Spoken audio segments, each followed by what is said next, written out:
Chicken స్నెక్ కేవలం 22 కిలోమీటర్ల వెడల్పు ఉండే సన్నని మార్గం. కానీ 145 కోట్ల మంది భారతీయుల భద్రతకు అత్యంత కీలకం. ఈ కారిడార్ చైనా చేతికి చిక్కితే ఈశాన్య రాష్ట్రాలు మన చేయి జారిపోయినట్టే. ఈ విషయంపై సైనిక వ్యూహకర్తలు దశాబ్దాలుగా ఆందోళన వ్యక్తం చేస్తున్నారు.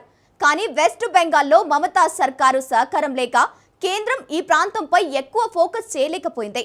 ఇప్పుడు సువేందు అధికారి ఎంట్రీతో సీన్ మారింది.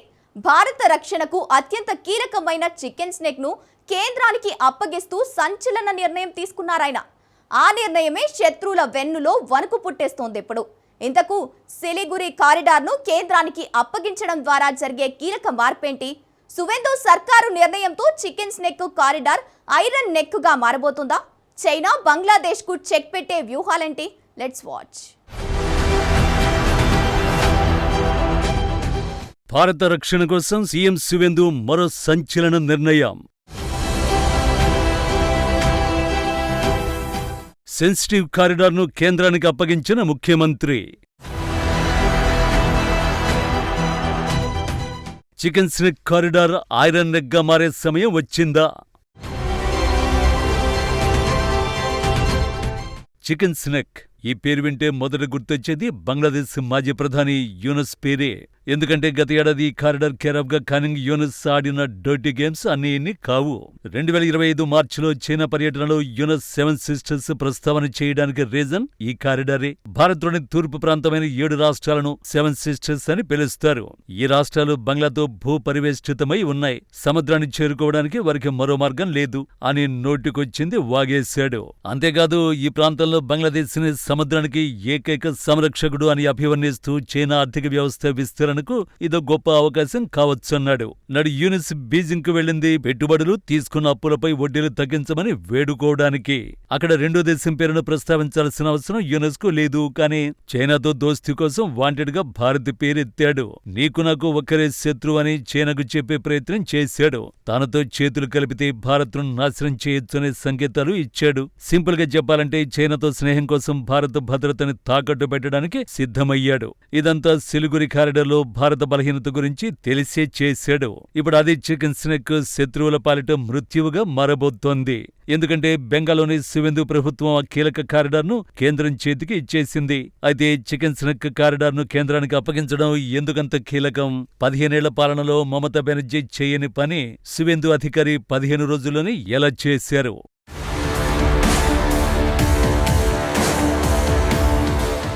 సిలిగురి కారిడార్, దీనినే చికెన్ స్నేక్ అని కూడా పిలుస్తారు. ఇది పశ్చిమ బెంగాల్లోని కీలక ప్రాంతం. ఇది దేశానికి గుండెకాయ. 20 నుంచి 22 కిలోమీటర్ల విస్తీర్ణంలో ఉండే ఈ ప్రాంతమే దేశానికి ఆయువు పట్టు. చికెన్ స్నేక్ పశ్చిమాన నేపాల్, ఉత్తరాన భూటాన్, దక్షిణాన బంగ్లాదేశ్, తూర్పున ఈశాన్య రాష్ట్రాలు ఉన్నాయి. ఈ ప్రాంతం డార్జిలింగ్, జలపాయిగురి జిల్లాలో విస్తరించి ఉంది. భౌగోళిక ఆకృతి కారణంగానే ఈ ప్రాంతానికి చికెన్ స్నేక్ అనే పేరు వచ్చింది. ఇండియా మ్యాప్ లో ఈ సన్నని భూభాగం కోడి మెడ లాంటి ఆకారంలో కనిపిస్తుంది. బ్రిటిష్ వలస పాలన తర్వాత 1947లో భారత విభజన సమయంలో ఈ ప్రాంతం ఏర్పడింది. బెంగాల్ విభజనతో ప్రస్తుతం బంగ్లాదేశ్ గా పిలుస్తున్న తూర్పు పాకిస్తాన్ ఏర్పడిన తర్వాత ఈ కారిడార్ ఒక ఇరుకైన భూమార్గంగా మిగిలిపోయింది. చికెన్ స్నేక్ ప్రాంతం ఈశాన్య రాష్ట్రాలకు జీవనాడిగా చెప్పుకోవచ్చు. ఈశాన్య రాష్ట్రాలైన అరుణాచల్ ప్రదేశ్, అస్సాం, మణిపూర్, మేఘాలయ, మిజోరాం, నాగాలాండ్, త్రిపురను దేశంతో అనుసంధానిస్తుంది ఈ మార్గం. రవాణా, వాణిజ్యం, సైనిక సరఫరాలు అన్నీ ఈ మార్గం ద్వారానే జరుగుతాయి. ఈ ప్రాంతం ద్వారానే ఈశాన్య రాష్ట్రాల నుంచి డార్జిలింగ్ టీ, ఇతర ఉత్పత్తులు దేశంలోని ఇతర ప్రాంతాలకు చేరుతాయి. నేపాల్, భూటాన్, బంగ్లాదేశ్ సరిహద్దులతో ఉండడం వల్ల ఇది భౌగోళికంగా ప్రత్యేకమైనదిగా మారింది. సిలిగురి నగరం వాణిజ్యం, రవాణా కేంద్రంగా ఉంది. భూటాన్, నేపాల్, బంగ్లాదేశ్లతో వాణిజ్యానికి ఇది ఒక గేట్వేగా పనిచేస్తుంది. చికెన్ స్నేక్ భారత్ లో కీలక ప్రాంతంగా మారడానికి ఎన్నో కారణాలు ఉన్నాయి. ఈ సన్నని కారిడార్ ఆక్రమణకు గురైతే ఈశాన్య రాష్ట్రాలు భారత్ తో సంబంధాన్ని కోల్పోయే ప్రమాదం ఉంది.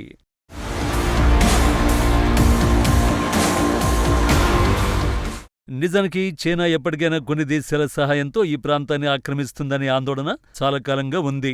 2017లో డోక్లాం సంక్షోభం ఈ భయాల్ని మరింత పెంచింది. సిక్కిం సరిహద్దుకు సమీపంలోని చుంబీ లోయలో చైనా సైనిక స్థావరాల్ని విస్తరించింది.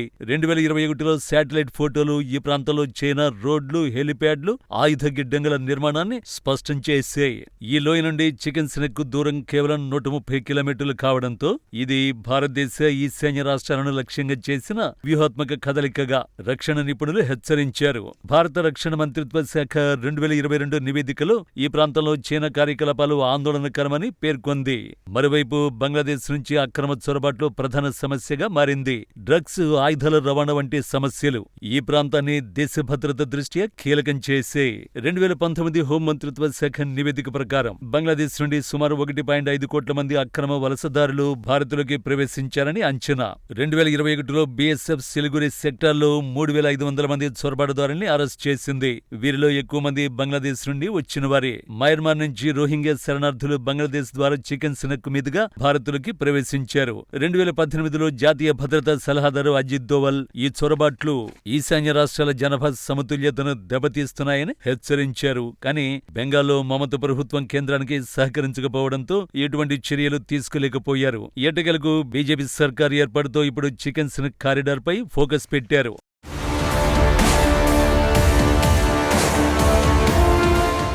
అధికారంలోకి వచ్చి రాగానే బంగ్లాదేశ్ సరిహద్దు పొడవునా ఫెన్సింగ్ ఏర్పాటు చేయడానికి భూమి బదిలీకి గ్రీన్ సిగ్నల్ ఇచ్చిన శివేందు సర్కార్ ఇప్పుడు సిలిగురి కారిడార్లో 120 ఎకరాల వ్యూహాత్మక భూమిని కేంద్ర ప్రభుత్వానికి బదిలీ చేసింది. ఇది చిన్న విషయం కాదు. భవిష్యత్ జాతీయ భద్రతా నిర్మాణంలో ఓ పెద్ద అడుగు. కాస్త వివరంగా చెప్పాలంటే అత్యంత సున్నితమైన ఈ ప్రాంతాన్ని శత్రుభీకరంగా తయారు చేయడానికి ఒక ముందడుగు. ఇప్పటికే కేంద్ర ప్రభుత్వం, భారత సైన్యం ఈ ప్రాంతాన్ని 4 స్థాయిల్లో బలోపేతం చేస్తున్నాయి. వాటిలో మొదటిది సైనిక శక్తి. హసిమారా వైమానిక స్థావరంలో రాఫెల్ ఫైటర్ జెట్లను మోహరించారు. S-400 గగనతల రక్షణ వ్యవస్థను ఏర్పాటు చేశారు. బ్రహ్మోస్ క్షిపణులు, ఆకాశ్ మిస్సైల్ బ్యాటరీలు, కొత్త ఫార్వర్డ్ మిలిటరీ గ్యారిసన్లు, ఇలా యుద్ధానికి అవసరమైన అన్ని ఏర్పాట్లు హసిమారా బేస్ లో ఉన్నాయి. ఇవన్నీ శత్రుదాడుల్ని ముందుగానే అడ్డుకోవడమే కాక శత్రువుపై ప్రతిదాడులకు సహాయపడతాయి. ఇక రెండవది రహదారి మౌలిక సదుపాయాలు. భారతీయ ప్రాంతంలో 7 కీలక నేషనల్ హైవేలను అభివృద్ధి చేస్తోంది. ఈ మార్గాలన్నీ సైనిక దళాలు వేగంగా కదలడానికి సహాయపడతాయి. ఇక మూడోది సరిహద్దు భద్రత. బెంగాల్లో బీజేపీ ప్రభుత్వం వచ్చాక బీఎస్ఎఫ్ కు 600 ఎకరాల భూమి బదిలీ చేసింది. 110 కిలోమీటర్లకు పైగా బంగ్లాదేశ్ సరిహద్దు ఫెన్సింగ్ వేగవంతమైంది. అక్రమ చొరబాట్లు, స్మగ్లింగ్, ఉగ్రవాద కదలికలు తగ్గించడమే లక్ష్యంగా నిర్ణయం తీసుకుంది. 4వ అంశం భూగర్భ రైల్వే లాజిస్టిక్స్. సుమారు 35 నుంచి 40 కిలోమీటర్ల భూగర్భ రైల్వే మార్గం ప్రణాళికలో ఉందని నివేదికలు చెబుతున్నాయి. డుమ్డాంగి, టిన్మైల్ హాట్, రంగపాని, బాగ్డోగ్రా మార్గాన్ని బాగ్డోగ్రా ఎయిర్ఫోర్స్ స్టేషన్ కు అనుసంధానిస్తారు. దీంతో యుద్ధ పరిస్థితుల్లో రహదారుల దెబ్బతిన్న సరఫరాలు ఆగకుండా కొనసాగించొచ్చు.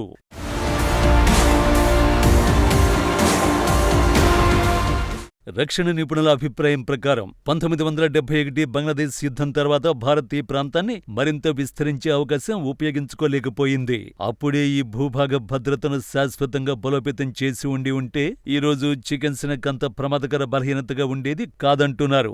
ఏదైతేనేం బెంగాల్లో బీజేపీ సర్కార్ ఎంట్రీతో పరిస్థితులు మారుతున్నాయి. ఇప్పటి వరకు బలహీనమైన సన్నని మార్గంగా భావించిన చికెన్ స్నెక్ ఇప్పుడు బహుళ రహదారులు, క్షిపణి రక్షణ, వైమానిక శక్తి, సరిహద్దు ఫెన్సింగ్, భూగర్భ లాజిస్టిక్స్, కేంద్ర ప్రత్యక్ష నియంత్రణతో ఐరన్ నెక్ గా మారి దిశగా అడుగులేస్తోంది. ఇప్పటిదాకా కేంద్రం చేసి చాలా పనులకు రాష్ట్రం అడ్డు తగిలింది. ఇప్పుడు ఈ 120 ఎకరాల భూమిని బెంగాల్ ప్రభుత్వం కేంద్రానికి అప్పగించాలనే కాకుండా ఆ భూమి రక్షణ బాధ్యతలు మొత్తం కేంద్రానికి ఇచ్చేసింది. అంటే పాలనలో కానీ, రక్షణ విషయంలో కానీ రాష్ట్రం జోక్యం చేసుకోదు. అలా 15 ఏళ్ల మమత పాలనలో జరగనిది శివేందు అధికారి పాలనలో 15 రోజుల్లోనే జరిగింది. ఈసారి చికెన్ స్నెక్ కారిడార్ లో గేమ్ ఆడాలని చూస్తే రిజల్ట్ శత్రువుల ఊహకు కూడా అందని రీతిలో ఉంటుంది. అందులో ఎటువంటి సందేహం అవసరం లేదు.